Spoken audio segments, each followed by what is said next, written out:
We're back, the second edition of Between Chair and Keyboard. This week we've got the one and only Venkat Subramaniam, Dr. Venkat. Just to remind everybody what we're trying to do here, my name is Nate Schutta. I'm part of the advocacy team. I'm really struggling with that word. I don't know why. I think I need more coffee. That's probably the best answer.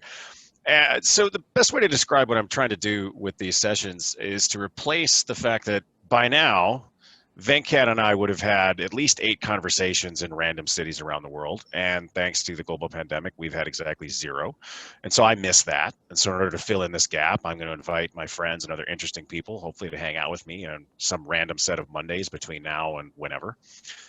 And of course, the other part of this is I just think we've got a lot of really interesting people in this space. And so I'm just excited that many of them have decided they would actually spend some time with me. So that's what we're going to do here today on Between Chair and Keyboard. So Venkat, why don't you give us your bio, tell us who you are, tell us where you're coming from. I can see you've got some mountains in the background there. And so, tell me how many Teeners have you climbed so far this year? Hey Nate, good seeing you. Good talking to you. It's been a interesting summer. So I've not done as much hiking as I have done this year. So I'm going to say I Right. climbed 4 14ers actually. Okay. Okay. So and then several other 13ers and 12,000s. What you see in the background is Flatirons here in Boulder, Colorado. And it's been an exciting summer, not traveling. I was just telling this to my wife the other day. We all complain about commuting, being in the car.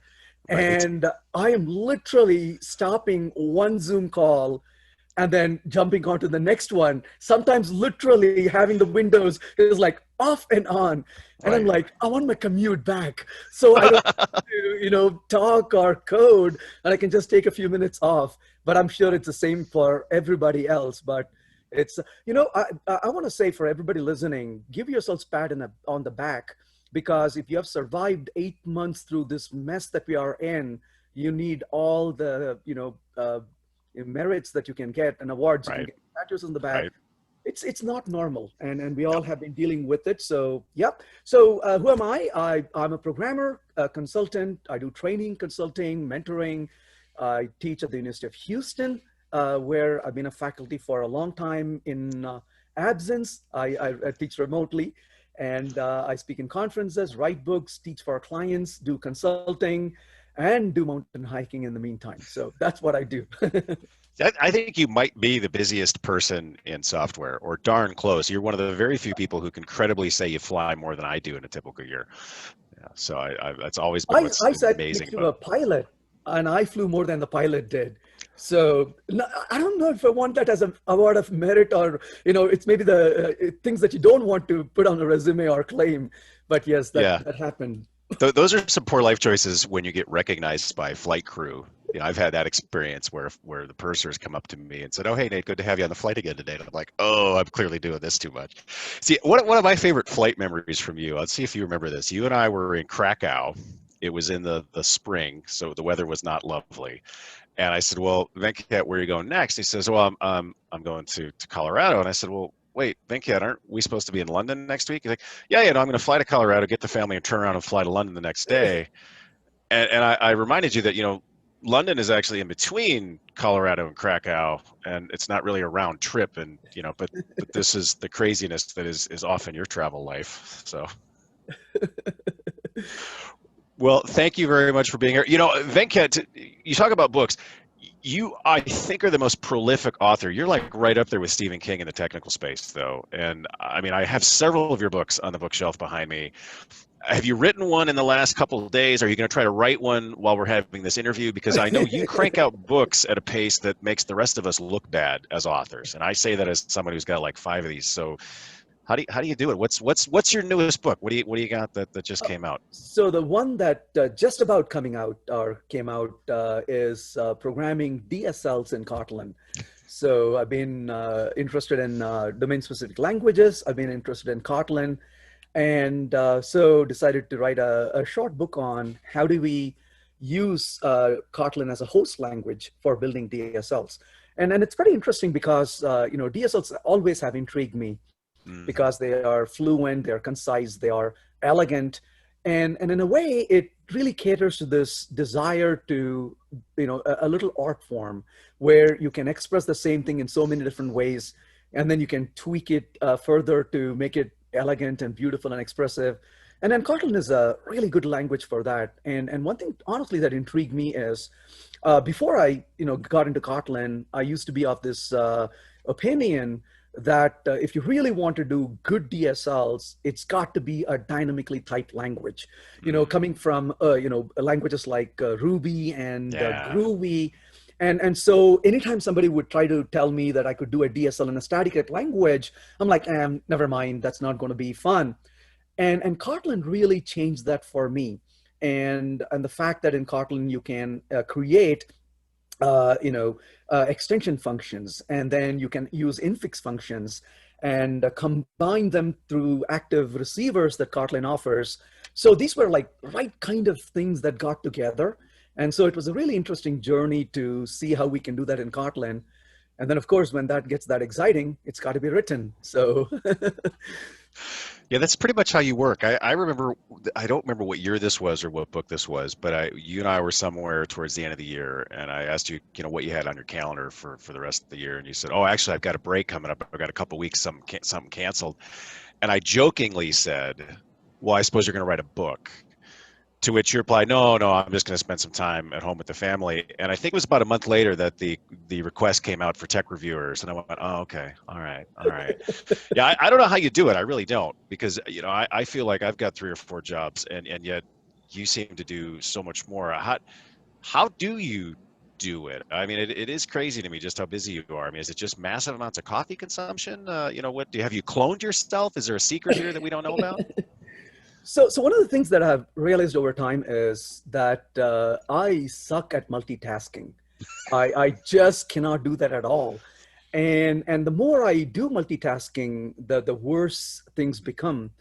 And over the time, what I've really realized is to be effective, I need to compartmentalize. And compartmentalizing is a really good technique. I have my university stuff going on. I have my consulting. I have my training.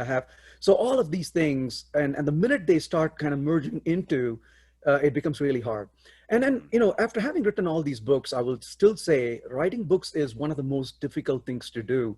It Totally agree. tests every ounce of your energy. And it's a creative process, but it's also a process that requires writing and rewriting and Yeah, deleting what you have written and rewriting it. Entire chapter can disappear within 10 minutes, and you're like, "Boop, deleted, let's start over again." And so if we don't have the necessary desire to really get through it, it's really hard.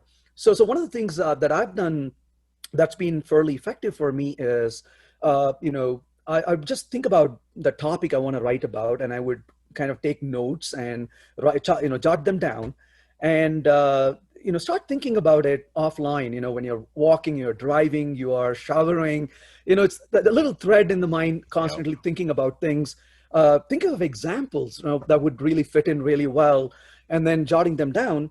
And then literally what I do is I find days when I would not have anything else to do. I'll literally sure. clear my calendar out. No appointments, no meetings, no student related activities, no teaching. And typically on those days, getting into the groove to write is very important. Yeah. And so literally from bed to the keyboard within 5 minutes. Wow. So I would get up in the morning. Usually, typically my day starts about 3:30 or 4 in the morning, and Oh, and ouch. at 4 I'm typing away on my chapters, and when I'm writing book, it's literally a grueling 4 a.m. to 10 p.m. typing. And the family is extremely kind. Literally, they would slide food under the door, Yes. and hygiene kind of goes through the door for a few days. And I have a pile of food next to me, cooked, typing away, and then just eating. So the breaks are very short, and it's extremely tiring, honestly. Yeah. And I, grow quite a bit of beard during those days, and to the point that children sometimes, if I get a little lethargic and don't shave, they say, Dad, are you writing another book? So usually having beard is a sign of writing a book. And once I get through the first draft, and different people have different styles of writing, and I really admire that. And by no means what I do is the right way or the better way, but that's what I've been doing is I would do a core dump. My first draft is horrible, but it gives me the confidence that there's a content in front of me. And so typically I would write these within a give or take 2 weeks time period. So to me, a 2 week is a good time to crank out a first version of a book. Just an iteration. And You just that's spent not an iteration on it. that yeah, yeah, and then it's not readable, it's not Sure. publishable by any stretch of imagination, but the first draft is in front of me. And now that the content is there, then I start working on one chapter at a time, rewriting the whole stuff. And then once I rewrite it a few different times, I would send it to the editor. And then the editor then looks at it and either says, okay, this is reasonable, but let's work on it. Or sometimes, as it happens, they would call me and say, that chapter, yeah, you can delete it and start over. It's a complete mess. And that happens as well. But it's really, compartmentalizing and Sure. devoting significant amount of time towards it. Um, on a typical year, the week of Thanksgiving and the week after is amazing because not a whole Okay. lot happens here in the US during Sure. Thanksgiving week and the week after. So a lot of books were written in those 2 weeks, Okay. some during the week of Christmas when not a whole lot of things happen. And yeah, so basically find a week when I don't have to meet any humans or clients and just crank out. So that's a really good strategy that's worked for me. So I just want to say again, as someone who has written not nearly as many books as Venkat, that is not normal to just crank out a book in 2 weeks. And I also want to say I've seen a lot of your review copy, and it's pretty darn good, even in that first draft form. So he's trying to pass off like, oh, the first draft is just unreadable. It's not. It's usually quite good. But no, it is amazing, and I think you are the most prolific technical author that certainly I know, and it's I'm always happy to get to read one of your books in an early form and do what little I can to help shape it. But yeah, it's an interesting approach that you have, Venkat, and one probably not best attempted by not the first way I would start it, right? And most of us takes a year and a half maybe to write a book, but that's why you're so wonderfully lifelike, my friend. So you do a lot of events. Do you have any events that are just like, man, that's the one I'm always excited about every year and can't wait to get back? Is there anything that you're like fingers crossed is back in 2021? Oh, every single one of them, in all Attaboy. honesty, every single one of them is like that. And the reason for that is, to me, the events really are about developers. I'll tell you, things that stand out in my memory, right? I would never forget this. I was in St. Petersburg, Russia last year or the year before. And yeah, last year. And they said, hey, come and do a keynote and do a talk. And I'm thinking, you know what, I'm going to be there for 2 days, apply for a visa and go stand in the embassy and get the visa. That's a lot of effort Right. to go through. Thankfully, a lot of places around the world, thanks, I'm very, happy and thankful with the passport. You can just walk in, whereas Russia, of course, got to apply for the visa. And I so go to stay in St. Petersburg, and I give the keynote, and it was like 50 minutes or an hour, doesn't matter. And I finish it. And then the conference organizers say, hey, the way we do things is when you're done, somebody will come and escort you and we'll give you a space. And then you stand there and then you answer questions. And I'm like, sure, why not? And I Uh-oh. go there and start answering questions. And Two I days cannot make later. this up. I cannot make this up. 5 hours later, Oh five, my God. literally 5 hours later, I'm still standing there. And developers there's a stream of people coming in and they want to ask questions. And as time goes on, a few of them will leave and other people come in. And so I was like, that was really good ratio, an hour of talk and 5 hours of Q&A. I wish I could do this again. And the next day, Oh my I was gosh. not even giving a talk next day. I just came out and I think I said to Josh Long that I'll see him or something. And I was standing by and somebody came and said, can I ask you a question? And Oh 3 my hours God. later.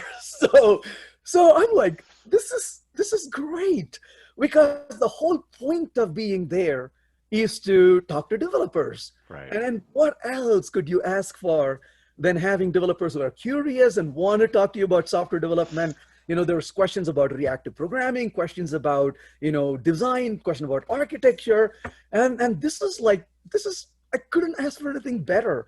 And that's really what motivates me to go to these events.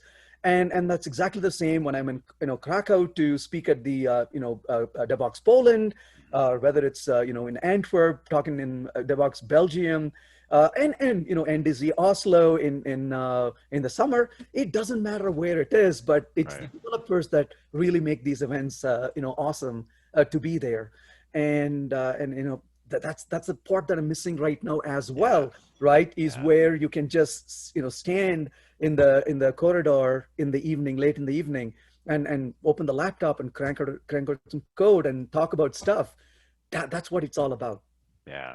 It's funny, we joke about the hallway track being, sort of this missing part of conferences when we go online. I guess I didn't realize there was always like a Venkat track. I mean, literally just the Venkat for a Q&A. And that's pretty amazing. And I've certainly had my fair share of questions. I don't think I've ever had anybody stand around for 5 hours though. So, once again, like I doff my cap to you, sir, raising the bar for all of us as always. But now, you took an interesting twist on events. You decided to get onto the other side of this instead of just being a presenter. You thought, hey, I might as well organize one because I don't have enough going on. So what did you learn through that experience? And sadly, we didn't get to have your event here this year. Good timing. But I know at some point here it'll be back. So tell me what you learned about being on the other side of the conference Yeah, organizing. I learned first of all that I have no clue what I'm doing. Talk about starting a first conference in the year of a pandemic. This has been crazy, but it's been a great learning experience to interact with a lot of developers and speakers, and having call for papers and inviting them. And I really wish we had the ability to actually do the conference, before the whole thing, collapsed. But it also taught me a lot of lessons on communication, trust, Mm, managing expectations, being truthful was one of the lessons that I learned a lot interesting. from this, Okay. because I cannot tell you how appreciative both attendees and the speakers were when they found out what I was going through. But I was absolutely brutally honest, saying, I don't have all the answers. Here's the problem we are facing. And one of the things I actually did is when I was making the decisions, I turned around and asked them about what they would do. So I quickly created a survey and said, tell me your thoughts. What would you do if you were in this position? Here are the options, and then fill in more if you want to. And so it was rapidly asking them for the feedback, and then getting the feedback in, and then checking with the realities of what's constantly happening on my side. And I have to tell you, this has been, I wouldn't wish this on anybody. No. But I was teaching for a client in Ohio, and literally, I'm teaching my class. My wife is helping with the conference as well, and I'm teaching a class, and we start at 8 a.m. And at 10 o'clock, we have a 10-minute break. And I tell them, hey, let's go take a break. And then in the meantime, I'm fielding calls from sponsors where Ouch. they're calling and saying, okay, we just withdrew from your conference. And it's not your conference we withdrew from. We're drawing from every conference Right. because we just got word that we are not allowed to go on the streets anymore. And I'm trying to take all these input constantly going, right? A group saying, oh, you got to run the conference. You should never cancel it the first year. Another group saying, are you out of your mind? You shouldn't be running it now. And a third, which is giving mixed opinions about it. Sure. Trying to bring all that together and to make the decision, and then to process the refunds for people who registered for the conference, give the money back to whom wanted, and several of them who just said, no, keep the money right now. We're going to just hold on to it. When you organize the conference the next time, use that money and we're going to come back to the event, right? And just that variation of things is just unbelievable. Sure. So even though it was not a fun ride at all, the fact that I'm just smiling and laughing today is that it was a great experience. And that's what experience is, right? Experience is not always rosy, where you start to do A and you do A really well and you come out winning. No, that's not experience. Experience is being alive and smiling and being able to talk about it, and Right. the things that it did. And I think if we do it again, and I think we will, and when we do it again is probably a better way to say than if we. Yes. So when Yes. we do it again, we have it's kind of like a iteration that's gone through, and I have experience It now. was iteration zero. It's okay. Yeah, exactly. And the conference website is pretty solid. It's what I created, and to answer your other part of the question, what about the conference? Partly I wanted to do it because I wanted to develop that application all by myself. So bringing in all the ideas and the TDDs and automated testing into it, and to be able to create it and see that come to life and people using it was a very exciting experience. Nice. So people would come to me and say, "So who's building your site?" And I'm like, yeah, it's like Me. asking who's eating your cheesecake. Why would I want anyone to be writing that code, right? I mean, that's like crazy words to use. I'm doing this because that's the fun part. I want to write that code. And why would I want anybody else to be writing that code? So that was a very interesting journey to write that application and see it come to life and people start using it. So, Some it's not. people would just write the application and not actually organize an entire conference to have an excuse to write the application. Maybe you should have just written a to-do list or something, or track my teeners or something like that to keep track of It's the interesting you hikes. say this because, years ago I had a student who worked for NASA, and the astronomers, the astronauts came from space, and they have debriefing where they spend the time with the team saying, how things went. And one of the very first thing the student of mine said was, the astronaut said, could you please reduce those damn mouse, the clicks? And they're like, what's wrong with the clicks? And they're like, because every time I click, I'm 3 feet away and I got to drag myself back. And that kind of stuck in my mind for all these years. The best software you can build is the one that you use for yourself, Right.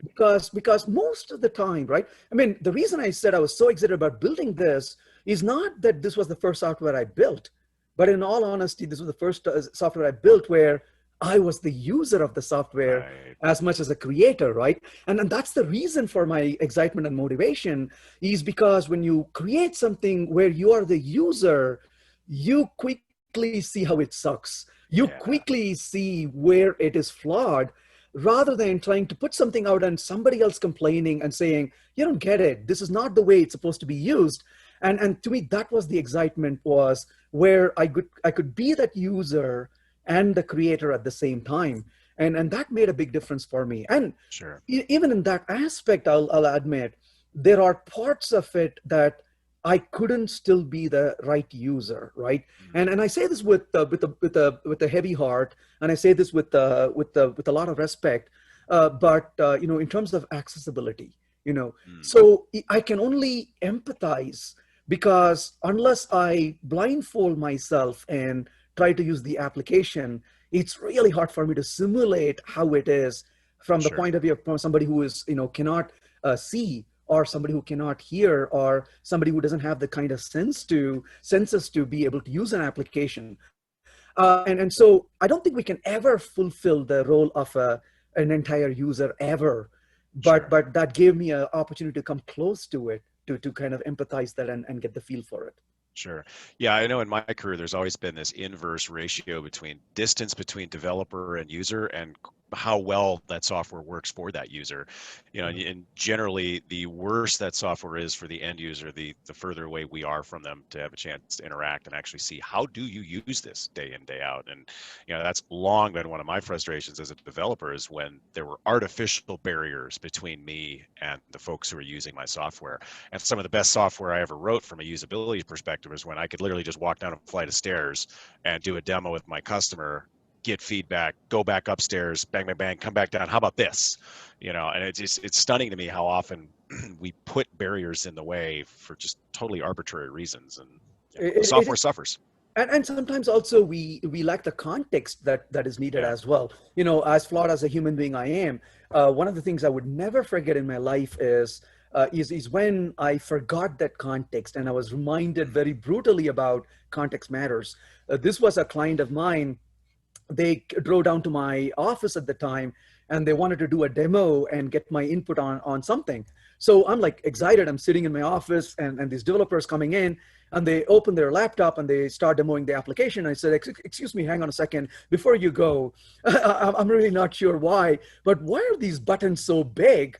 And then they kind of looked at me and they said, really? And I'm like, I'm sorry, but I'm just curious. Why are the buttons so big?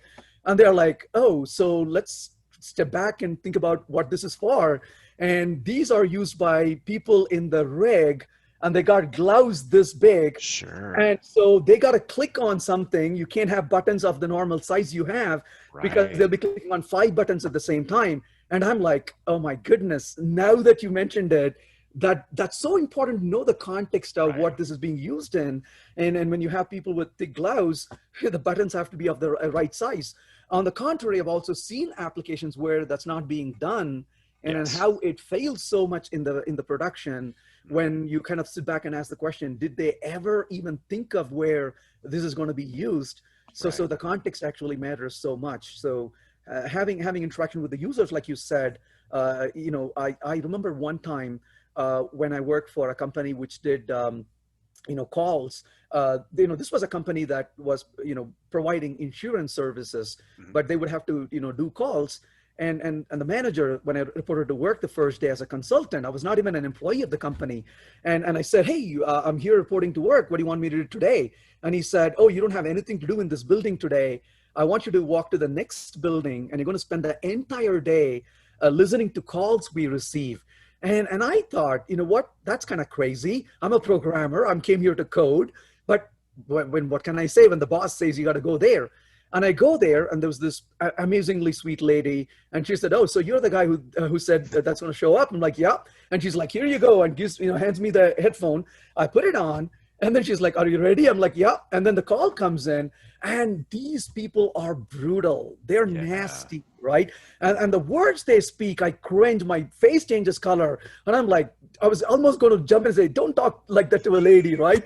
And the point is, when I came back next day to start writing the code, I have to tell you, I had a different thought on my mind. Oh, 100%. I was like, how can I make this usable so that they don't have to endure the pain? They're already getting beaten up by the person on the other side of the line. The least I can do is make the software more efficient for them. So it does change the perspectives quite a bit. Yeah, I've done that. I worked on a billing system for a while, and at one point I sat with some of the billing reps and put on the headphones and listened to what they were listening to, watch them interact with the system. And you're absolutely right; it gives you that perspective that I think is so vital for us to create software that's usable for them. You know, I said earlier that the software suffers. It's not the software that suffers; it's our customers, it's our users that bear the brunt of that, and that's on us. I don't know about you, but I've interacted with a lot of software secondhand, and you know, I always apologize on behalf of our profession. You know, I was at a doctor's clinic and they were clicking seemingly a dozen times to do something simple like let's schedule another appointment. And I made a comment and they said, "Oh yeah, we counted, it's 16 clicks." And I'm like, I am sorry. I have failed you, not me personally, but my kind has failed you, and I do apologize on your behalf. But Speaking of which, my wife was filing a tax one year. God. And we were using some tax software, and you know, I was standing next to her. She was filling in the forms, and you know, as a nice, trying to be a nice gentleman, you don't interrupt. And I kind of kept quiet, and I watched her type things. And then she goes on to fill in things, and then I can notice that she had not filled in one field, which probably is a required field. And then so she clicks on the page, and the page goes to the server, comes back, displays the error message saying, "You did not select, enter this field." And she reads that, and immediately she goes to the field and enters it. But as she's entering it, I quickly scan through the page, and I notice that one field that she had entered before is now empty. And I didn't say anything, I'm quiet. And then she enters this field and clicks the button. Now the page goes to the server, comes back and says, "You have not entered this other field." And she stares at me and said, it says I've not entered it. I said, that's right. And then she said, but I entered it. But And I I said, did. that's right. And you saw that I entered it. And I said, yes. Then why does it say it's not entered? I said, it's because, and she's like, you programmers, you get anything right ever. I was getting scolded Really? Oh, I know. for some moron out there who did not do the job they are supposed to do. So I call this the curse of being a programmer, right? If Right. you're a programmer, you get scolded by your users, you Yeah. get scolded by Yeah. your spouse, you get scolded by your in-laws, you get scolded by your dog. I mean, this is like the life of a programmer. So please write code that works. Right, because we all get it. We all get the flack. We all get that blowback. It's funny. We anytime anybody asks me to do some kind of a technical thing around the house, my comment is always, "Well, you have to open a ticket for that." Because that seems how it is. And to your point, as software people, we get a lot of those kinds of questions. Like, I'm sorry, I don't know how to fix your printer. I'm not. I just because I work in computers doesn't mean I know the inner workings of your printer or your scanner or something. It's like, oh, all right, cool. Could be worse. Could be worse. So we're all living kind of this weird lifestyle right now. I know we were talking about this before we started streaming. For me, for sure, this is the longest stretch without any kind of air travel in at least 15 years, certainly since my son was born. And I know for you, it's got to be the same. Have you picked up any pandemic habits that you're really hoping you can carry forward into once we're sort of released back into the world again? Like staying home more. I mean, it doesn't suck, right? It turns out we actually have very nice families. I mean, I've met yours repeatedly. They're wonderful people, and I'm so disappointed I didn't get my annual dose of your wife's cooking this year that I normally get in July, and so I was so disappointed I didn't get that. But it doesn't suck to wake up in your own bed, to say the least. But it's interesting to see what not spending 400 hours on an airplane opens up possibility wise, and then you start to reassess. So I mean, I know you're not like a bread baker, but is there anything you've picked up that you're like, I'm really going to try to keep this habit beyond pandemic times? Yeah, so I don't think I've picked up anything majorly new. I did a little bit of gardening, which is kind of not something I do. So I wouldn't say that I've done anything on the home wise that I've not done as much. I've spent more time with developers online, so that's something that I'm really Sure. happy with. So I've done a lot more one-on-ones where I would get an email from somebody and you're like, hey, let's talk about it. And then we'll Oh, schedule some cool. time and we'll spend some talking. So I'm hoping I'll continue doing that a lot more Mhm. because this has really opened up my eyes to saying, I could be traveling, but I could still have more Zoom calls.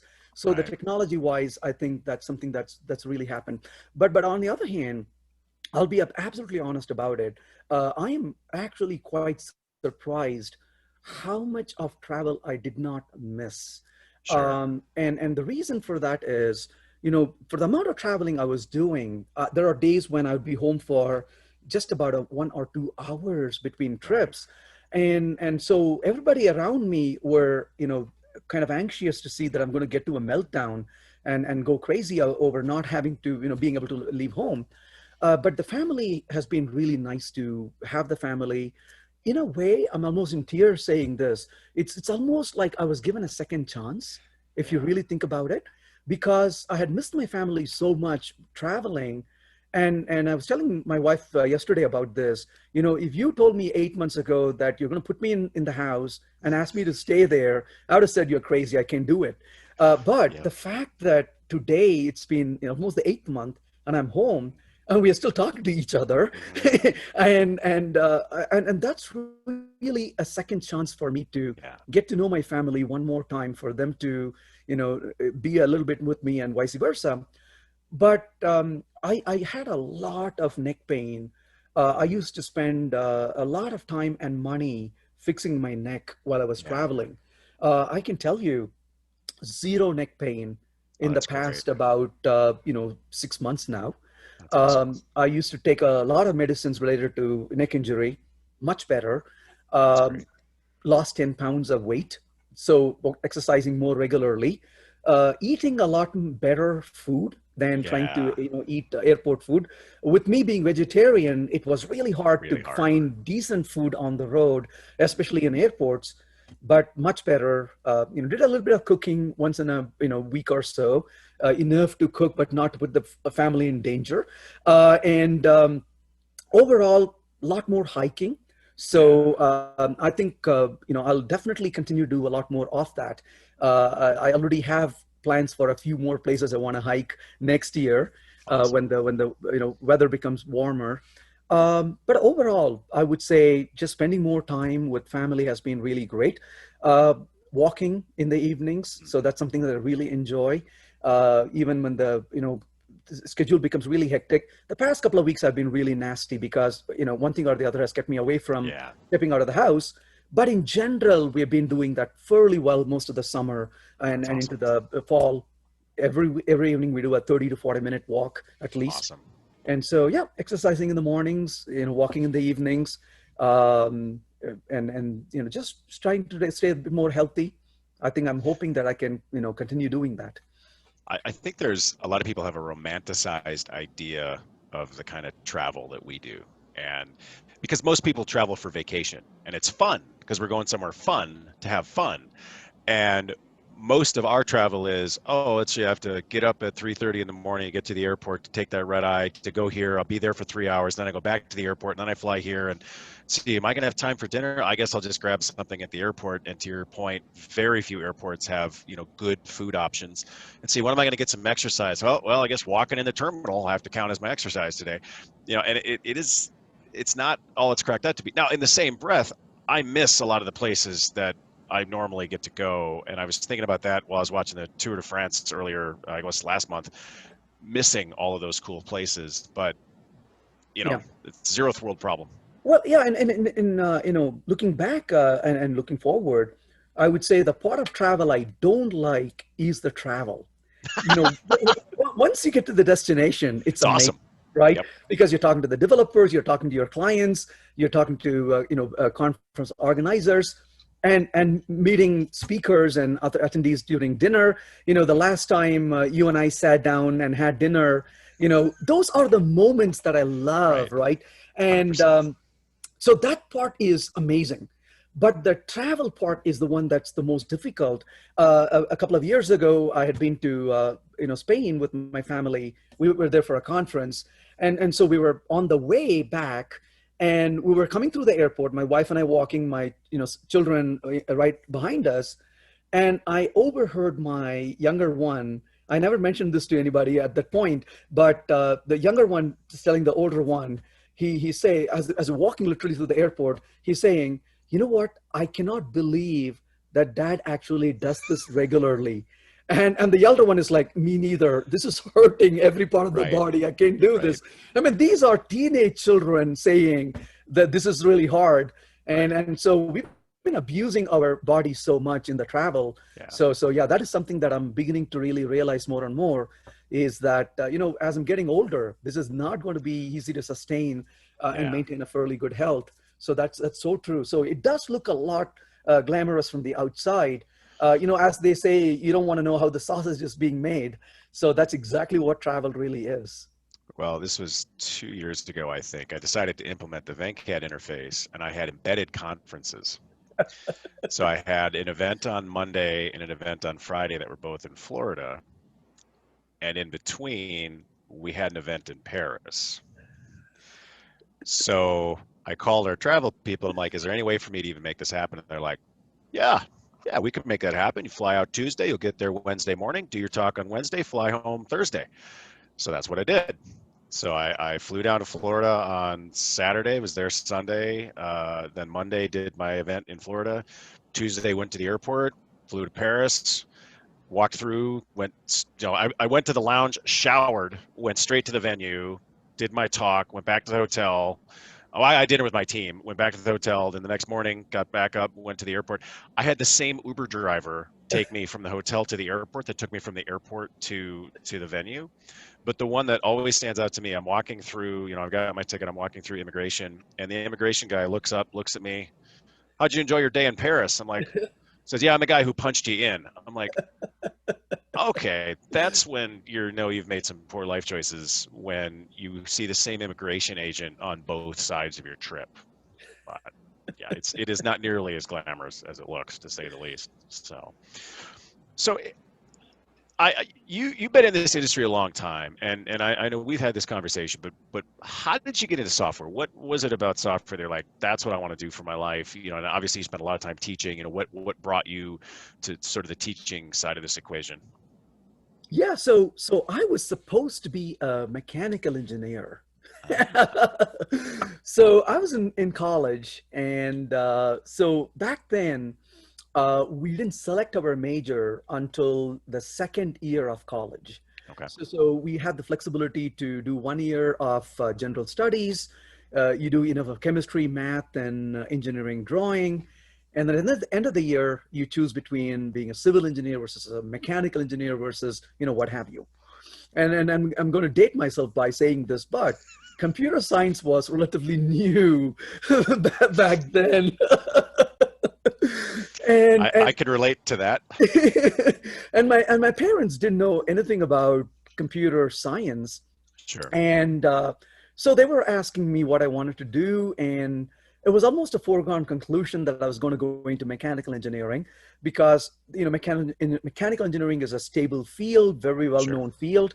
We got relatives in the family who have been in that area, but I had an uncle to cut up my mind enough, and he was a professor of English, but he was the geekiest person in the family. He owned a little computer back then, and he would be programming that.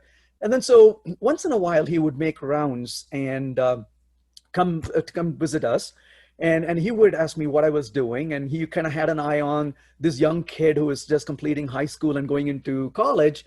And then he kind of asked me, "Hey, why don't you solve this problem?" And then he would give me a problem, and then he would be off, away. And a couple of months later, he would come back and say, "So how's that going? Let's talk about what you've been doing." And so he taught me algorithm without me knowing it was algorithm. And Nice. I remember the first algorithm I solved on a piece of paper because we didn't have computers back then available to us. And I so wrote the algorithm on paper, and he would come and be the compiler to, look at the algorithm. And then he would make, suggestions. He would talk Sure. about performance and stuff like that. So he was teaching computer science without telling me it was computer science he was teaching me. And so he had quietly, I don't know if it was intentional or not, he had quietly seeded the thoughts of programming without me ever doing a program, and computer science in my mind. Clever. And then the university, made an announcement saying, "Oh, we got a new program called computer science that we are introducing in addition to the mechanical and the electrical and the civil and chemical engineering." So those were the four options Okay. available back then: chemical, mechanical, civil, and electrical. And I'm like, that computer science thing, I don't have a clue what it is, but looks intriguing. So I filled up the form to go for it. And a couple of months went by, and I remember having dinner at home with my family. And my dad is like, "Oh, that thing you need to submit to the university to select a major. Make sure you do it on time because we don't want to be late for it." And I said, "Oh, yes, that was a few months ago, and I took care of it." And there was no dinner after that point. Everybody became silent. They looked at me and said, "And?" And And I said, "Well, I chose computer science." It did not go well after that. It's like, how irresponsible you are. You did not check with us. You didn't tell us what you're going to do.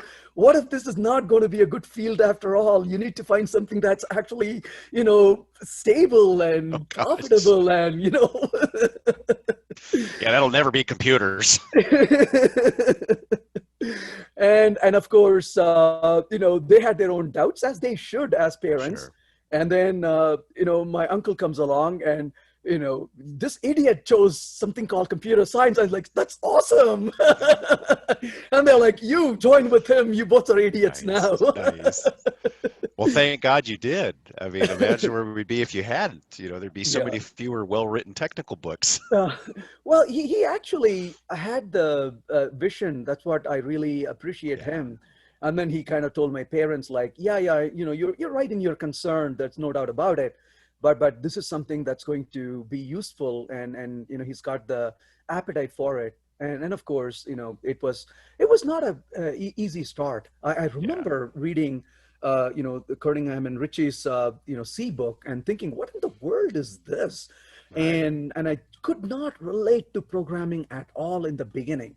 And part of the reason is I didn't have access to computers, Sure. there was a computer available in the lab, but you have to go to the lab, you have to schedule time to use the computer in the lab. Things were not as accessible as they are. I mean, today kids carry around laptops. Right. That was not the case back then, and there was a limited time when you could have access to computers. And so whatever I was reading about programming, you have a very short window to try it, and you Sure. better be right when you try it. And of course, we know programs are never right when you try it. Right. And it was a really hard journey. And then eventually, we found a professor who absolutely changed my life. And he was the most passionate person I ever know. And he would organize a group of students, and he would say, let's work on a project. And so we were working on an application to design VLSI chips. And he, said, you know, all these courses and all these distractions, they're not going to help us. And I'm not kidding with you. We would go to campus on Saturday, and this campus was about an hour and a half away from home. So we would Okay. take the bus, and it's a journey to go there.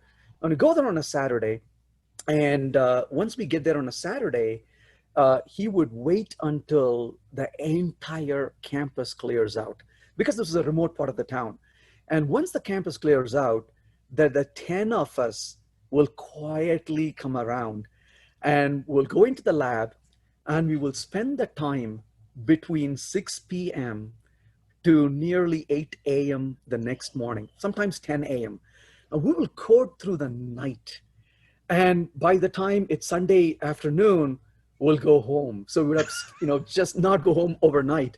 And he would be with us, and we would be programming through the night. And we did this every weekend. It was our ritual to Man. spend time on campus Saturday nights. And this was 10 kids who would program for a year every Saturday night. And we got this application done. We published papers as an undergrad student. We Wow. published paper on VLSI design, and he had come up with algorithms to perform mapping of, you know things onto a VLSI network to give you effective routing. And we had developed the application to as a proof of concept and to show how you could do this. It was a wonderful time. So we went from not knowing anything to creating applications within a short amount of time. Wow. And it was just one of the best times ever, I would say. Yeah. That's crazy. I'm starting to see where you get your book writing habit from. Clearly that was started very early. That's crazy. Well, speaking of that, is there a book or a talk or a paper that really influenced you or helped shape your approach to software or teaching or any of the above? I wouldn't say it was as much as a book as the people. I would say Hmm. people were the biggest difference for me. Books definitely are good and useful, but I've read my shares of bad books and good books, maybe more bad books Yeah. than good books. Yeah. But I would say it was the people. Being with passionate people, being among people who are influential in how you think. And I can remember every stage of my life meeting people I would look up to and say, wow, I want to be like that person, right? And this professor I talked about in school, in college, at the university when I came here for my master's and PhD, I still remember those professors who were influential in the way they expressed the ideas, the concepts they would explain. It just sticks to you, after several decades, you still remember those, Right. teaching. And that was really influential. And then coming into the industry, being among people who were very influential in software development. I remember I would never forget this. Yeah, I was in a conference, No Fluff, in the initial days of No Fluff, and James Duncan Davidson, Yeah. he is about as tall as me, if not a little, shorter, normal in every aspect you could think of, right? And James would sit there in the podium, and there were like 200 people in front of him, and then he would ask the question, how many of you have used Tomcat? And every hand goes up in the room, right? And then how many of you have used Ant? And every hand goes in the room, and it's like, I wrote it. And it's sitting next to a person like that is Right. just overwhelming. And sitting next to Jason Hunter, and he's like, how many of you have read the Kettle book? And every hand goes up. Sitting next to Dave Thomas, how many of Yeah. you have read Pragmatic Programmer? Or sitting next to Bruce Tate, who's written one of the best books of the time, Bitter Java. Hmm. So there was this perfect storm, right? So you got 5 people on stage, 4 of them very well known, and one guy who nobody knows, whose name nobody can say. There's only one direction I could go. Right, right. Oh, that's a great point. I mean, I've certainly been on more than my share of panels where I'm looking around going, I don't know what I deserve to be up here. I'm just going to kind of sit back and have some popcorn because not a whole lot I can add to this conversation. I remember being on like a JavaScript panel with like people who worked on the language and were just core people, and you're like, yeah, I have really nothing I can add to this. I don't want to even open my mouth and say something stupid. But it's interesting to me because you're definitely one of the people that has been influential for me. I've certainly learned a lot from you over the years. Scott Davis and I were talking about this on Saturday. A lot of us are ultimately blends of these people that we get to hang out with. And I think that's one of the things that I feel most privileged about in my sort of career and life choices that have led me to this point, that I've gotten to know this amazing group of people and consider the vast majority of them friends. And I think that's really remarkable. So I'm so glad that you chose computer science. So thank goodness you made that choice back at the day. Well, let's do a little lightning round here. So I've got a set of just sort of quick answery kind of questions. So what's your favorite meal? What is it what's a comfort meal for you? Oh my goodness. There are so many. Anything my wife makes, I love it. Oh, I'll second that. I've told you this before. I could be a vegetarian if it was your wife that was cooking. There's no getting around it. I could even maybe give up bacon. Probably give up bacon. Maybe. Ice creams. I can have ice creams Oh all day yeah. long. Yeah. I'm not a person who eats a lot of sweet, Okay. but I've got this desire for ice creams. I can take ice creams. And Uh, why not? It's ice cream. yeah, but my favorite food, honestly, is Mexican food, Okay. and I love having enchiladas and Yeah. uh, you know yeah, I mean, I could eat Mexican food all day long. I was just saying before the pandemic hit, the last restaurant we went to was one of my favorite Mexican restaurants. So I was telling my wife, when we are able to comfortably go That's and where we're dine, going. that's where we're gonna go start. Yeah. Nice, nice. So I know you drink a lot of coffee, but coffee, espresso, or tea? What's your preference? Mostly coffee. I'm not but much of a tea person. I don't do much espresso either. Okay. So I started drinking coffee very late in my age. I started drinking coffee when I started working. It's that Okay. late, and the work used to have really bad coffee, Mm. and that led to some really bad health problems. And so these days I take more of a latte than coffee itself. Oh So yeah. milk with coffee is normal, and I try to restrict amount of coffee I drink as well. Okay. So on a good day, it's usually about 2 cups. Oh, On a, that's not on a, bad. on a bad day, there's no counting. So Oh, I've had days where I've literally tweeted out how many shots of espresso is too many, and one of my friends wrote back one day and said, "If you can taste color, have one more." So, there's all sorts of boundaries. yeah. So, I think I know the answer to this given where you live, but oceans or mountains? Mountains, Yeah, definitely mountains. that's Oceans are great, but I'm not a person who likes water. I cannot swim. I never took to swimming, but I love hiking, okay. and and mountains are really something that intrigued me because when you look at a mountain, the size is just amazing, Yeah. and it makes me feel nature and how small I am in every aspect. And another reason I like mountains is when I start hiking, it is one of the most intense things to do. And it reminds me of how easy it is to give up and Mm, say, I can't do this, I want to turn around. And yet the mind is like, nope, you can do it, keep going. And a lot of times I relate hiking to developing software because if you think about it, right, you want to yeah, release this product, you want to put it in right. production, Ship it. but you got to take the time to write quality code. You got to talk to your customers. You got to find out what the requirements are. And you are eager to get to that endpoint, yet there are so many things you have to do, and you got to keep your mind, disciplined to do it. And hiking is a lot like that. You really want to go to the summit, but you're not going to go there just because you wanted to. You got to take Right. the time and go through the terrains and the elevations. And also there's a lot of things to learn from hiking as well, because sometimes the distance matters, sometimes the Oh elevation yeah. gain matters, and Yep. and sometimes it's a combination of the two that can be really hard. And every one of them is different, just like software development is. Right. So just because you've worked on one project doesn't mean you can work on another project easily. And that's what it's a lot of similarities I love about it. Oh, that's fascinating. I never thought of that analogy. So as always, you're always opening my mind, man. So speaking of food, food truck or Michelin stars? What's your preference? Oh, I'm a food truck person.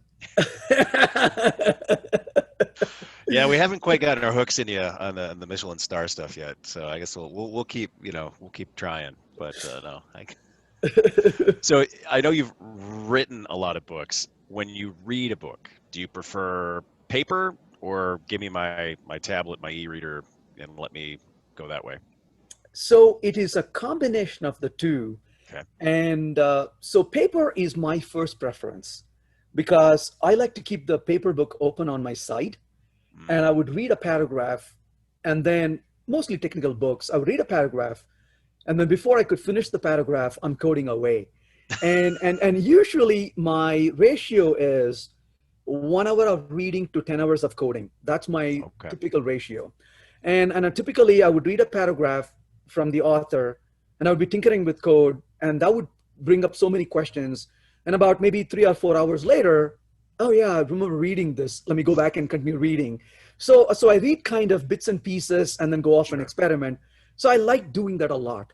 But having said that, to me, I also have reading disabilities. So it's really Okay. hard for me to read continuously. So, especially when I'm writing my own book, you have to read it and read it and read it several times.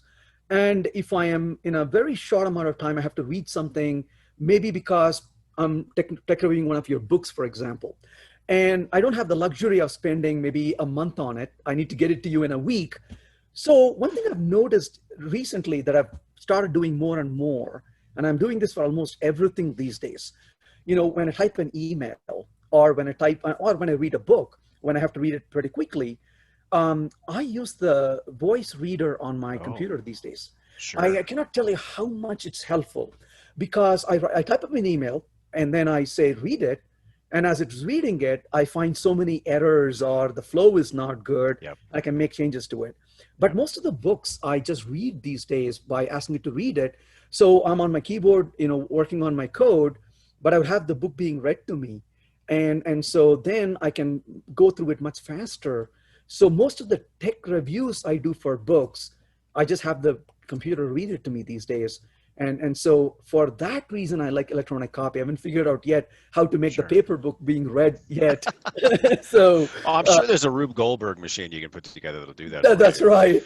I do that when I'm writing something. I make the computer read it back to me because, Yeah. to your point, you read this stuff and reread it and reread it and reread it, and your brain just puts words in there that aren't there That's and right. rearranges sentences for you. But boy, when your computer reads it to you, you're getting the real deal, and you're like, wait, that doesn't sound right. Oh, I missed this, or oh my God, I used or I've used the same word 4 times in this paragraph. I need to come up with some of them synonym type things. So yeah, that's fascinating.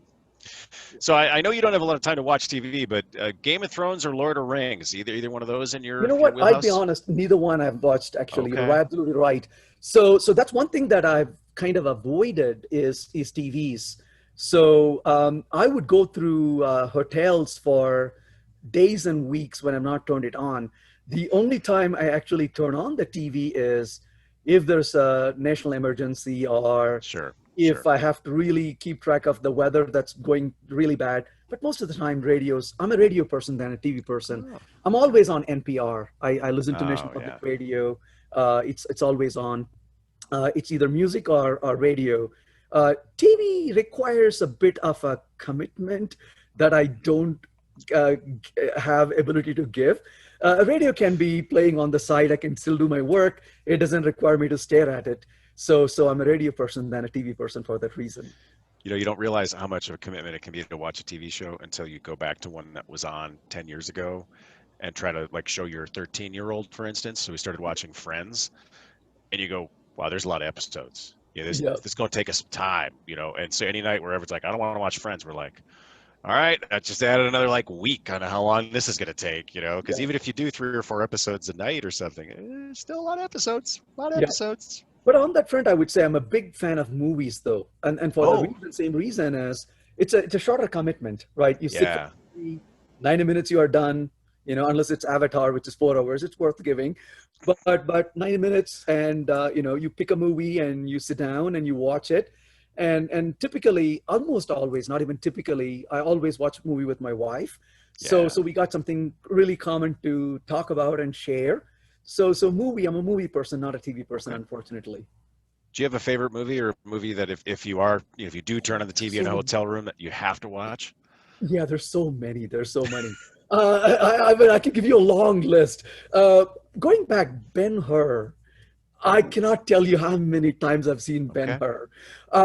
We're crazy. We can say words from the movie Oh, without jeez. even watching it. That crazy we are. So I've watched Ben-Hur over and over several times. I was just telling my wife a couple of days ago. We were watching a movie where Jack Nicholson is a young fellow, and A Few Good Men is one of my Yeah. favorite movies, where he's this, much older but arrogant, Navy commander. And we were like comparing and contrasting and saying, how kind of fun it is to watch him in different Right. so yeah, there's so many movies that I totally enjoy. Sometimes I would just watch a movie that I like rather than just watching a new one, because Sure. you know what you are getting into. Right, right. Yeah, it is always interesting when you see a movie that's like 20 years old and you're like, wow, he's so young in this. Or, oh, look at, oh, I didn't, and it's like, yeah, well, that was 20 years ago. You're like, oh, yeah, time flies, beats the alternatives. And unsurprisingly, this hour has flown by here, Venkat. So if people want to get in touch with you, or, you know, is there anything coming up that people can see you in, or listen to you, anything on the near horizon? Nothing immediately. Just speaking in a few conferences, Okay. as teaching courses, but nothing really special. We But got a new I'm book coming out. We're excited about that.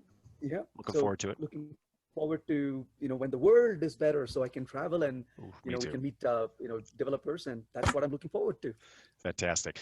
Well, my friend, I want to thank you so much for spending some time with me, and I very much look forward to seeing you in the flesh some point in the near future, and getting more of your wife's amazing cooking. Again, she really could turn me into a vegetarian, I think, if it came to that. But so thank you so much, Venkat. I'm delighted that you could join us. Please go read any of Venkat's books. I've read many of them. They're all excellent. They're all well written. He makes it look so easy. It's not. It's like having a child. You know, you go through the process and you're like, I'm never going to do that again. And then 2 years later, you forget about it. Or in Venkat's case, 2 days later, 2 weeks later, it wasn't that hard. I'll just turn another one out. But anyway, I thank you all. I hope you enjoyed today's conversation. Next week, I've actually got Pratik Patel. Imagine that. I'm going back to back here. Most Mondays, I guess we'll be doing this. Just depends on schedules. This was the one Monday I could get with Venkat, so I had to have special scheduling for my good friend here. But I hope you will join us on future events. And again, thank you, Venkat. Appreciate your time, buddy. Thank you so much. Appreciate it. Awesome.